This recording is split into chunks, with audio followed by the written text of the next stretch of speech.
oyo to koti na ba téléphone na bino na ba télévision na bino na ba ordinateur na bino kolo apambola bino alors soki bomoni biso ezalaka na pamba te ozo comprendre que toza na mosala nzambe la prophétesse maman Esther Malela Londi oyo biso nyonso toyebi okubengaka ye maman 100 jours pona lelo toza lisusu na ya mutuya ya kosolola elongo na mosala nzambe pona bien ya bana nzambe bipai na bipai oyo ezwami ebino.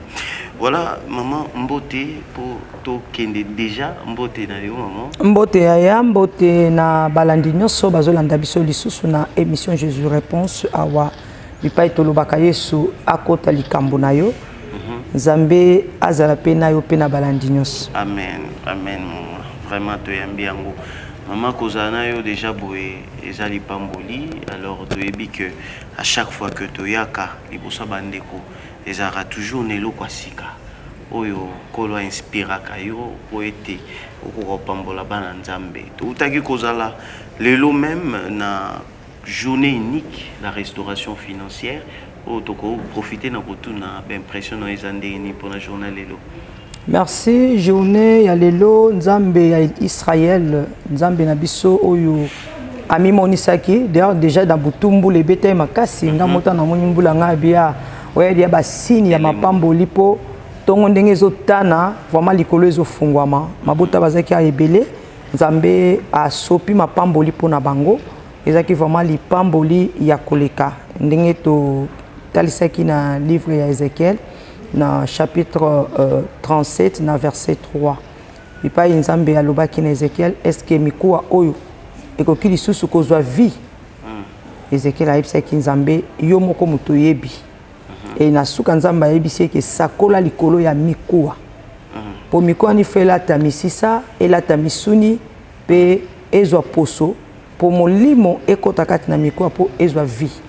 Et total si ba na nzambe ke esika mokile koyi ko bwaka yo te koyi ko kange koyi ko bloquer koyi ko sala nyonso koyi ko sala me babosa na te ke oza oya batu ya nzambe po nzamba yeba ki nyonso esengelaki esalema na tangu pe na ngonga pe na ngongo tokomi eza moment moko eza prophétique donc nzamba pesi mitindo na prophète alobi sakola naza musakoli na eko sakola bolamu epai na bato.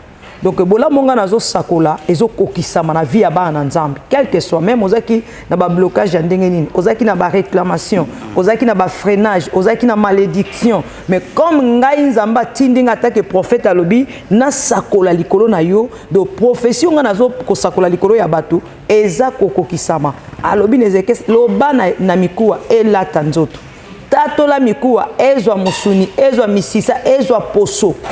Donc tant déjà mikuwa batatoli ezwa misisa ezwa misuni ezwa poso en tout cas muto akoyiko ya kocha barrière akozala te donc motinda mina nzambe nzamba tindi donc nazali boso ya bana na nzambe motinda mina nkolo donc a nazo yebisa ndeko azotalanga atali kambune komaki na niveau nini nzambe atelemi lokola nzambe atelemi yo banda kozela nini changement donc na tongo lelo mulimu na nzambe kene na ko visiter ba na nzambe OK finance ya ba na nzambe za ko fungwama en tout cas koningana ekwei ozomona ke nde na sakola ke pa na ba na nzambe na bikende bisika no ba fungwelo ba porte eza ko le siko ba mesana ko bwa kiso metango ko mo ba bwa kiso so ko zalate ba ko fungwelo porte parce que oyena mafuta molimo mon santo parce que molimo na nzambe uta likolo ekiti ezwe sika kati na moto pesi mutu vie donc message na biso pour bato bazwa lisusu bomoy bato bazongela susu oyo bazalaki liboso to baki restauration nzambe aiko restaurer vie ya bana na ye banda na maboko banda na nzoto na makambo nyonso eza même na ba relation oyo ekufa eza la même eza bato mususu mona ba séparer na bato ba kaboli na bato ba bebisi lo ba kwenyonso ezalaki ya bolamu na yo mais ezalaki restauration financière ya nyonso donc nzambe a restaurer mambwebele parce que même la délivrance banda ko salima ozomona keza ipe na ba présence ya esprit o banda ekobima poto tatolaki mbongwana ya kati ya moto omoni eloko lokwa mikuwa esu na vite mais Ezekiel alobi na nzambe yo moko moto yebi c'est que makambo nzamba alingi asala mpona bato na ye eza na calcul ya ye moko nzambe do bandeko balanda biso yebaki année 2023 oyo ozo vivre ce qu'on a calcul ya nzambe ye moko et ya suma kamba coutume note o ezali tata mwasi o eza noko camarade o mobali o nani non mutu nyonso alinga kotia ba limite kokoti na kati ya ba complication ya vie akoka o lisusu te yana na bendaka bana nzambe mayele na bango ezala epai na nzambe makanisi na yo ezala epai na nzambe o banda ko vivre ka na nzambe po o ezo sale masiko eza su ya bato te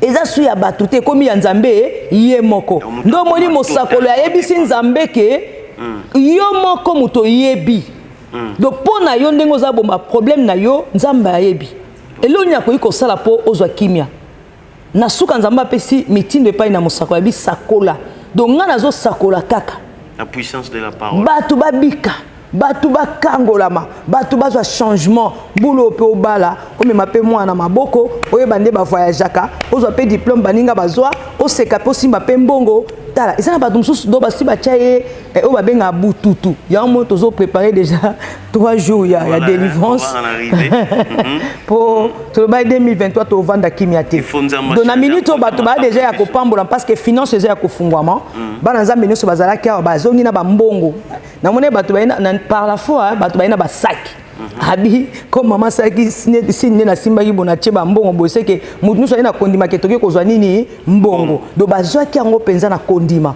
parce que mutu azondima na kombo na Yesu o ya ndimi yango nda komona do batu baza ya kopambolama batu bazwi ezala bandeko balandaki biso en ligne bapambolami pe bisika nyonso balandi biso na mokili mobimba na journal lelo otolobaki ya restauration ya finance bana nzambe yebaki opambolami okozala suna empêchement moko te barrière ekozala te complication kozala te nzambe moko aza liboso na yo yo lobaka ke mosakoli ya sakola ki déjà ponanga ke naza libéré na nyonso na kolonga na nyonso esiko kobeta porte bakofongola esiko kotanda loboko bakopesa yo oyo koloba ndeko ekokisama parce que molimo na nzambe uta likolo ekiti ekoti kati na yo po epesa yo vie voilà. C'est ça message na biso en tout cas to pamboli nzambe pona journée à restauration. Voilà, une journée réussie. Oh, Moussa Anza Mazana et Sengo Mingi.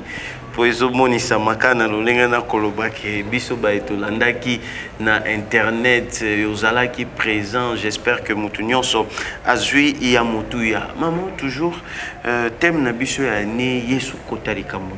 Utu koloba olobi ya ne oyo 2023 tokotika papa wana maseke kimia te po ifo kolo asala makambu ebele touti kozala na restauration esili lelo sikoyo bana nzambe esengeli bazela lisusu nini oyo na temps oyo etikali to na mois oyo tozobanda oyo kolo a inspiré oyo lisusu mpona bana nzambe toza na 3 jours ya délivrance contrôlée bateme no mpenza onzambe délivrance contrôlée.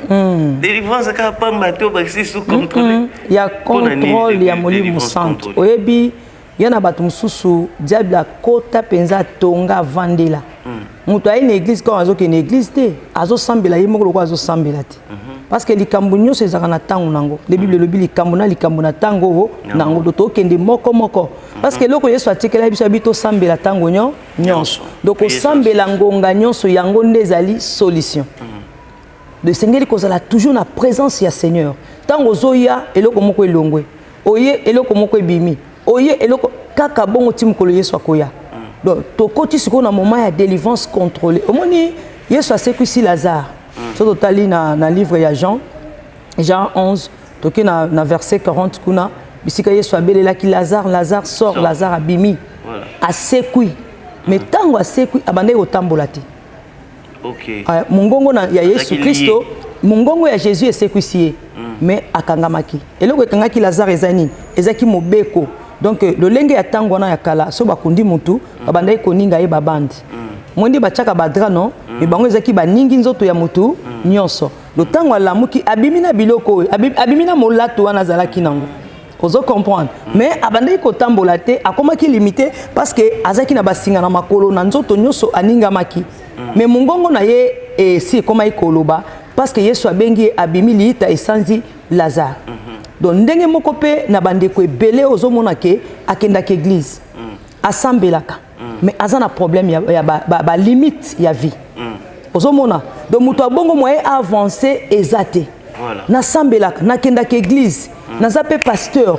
naza pe mwana nzambe nasalaka ba jeune na prière même koleka maman son jour mais aza na problème moko ya limite moko boye ozomona moto abongo ana besoin ya contrôle yango moni tango Yesu atuni bakata Lazare basinga ezaki te ke balobi bayela ye Lazare akate basinga tabi bokangola ye c'est que ça na bato nzamba pesi likabo ya délivrance bato ba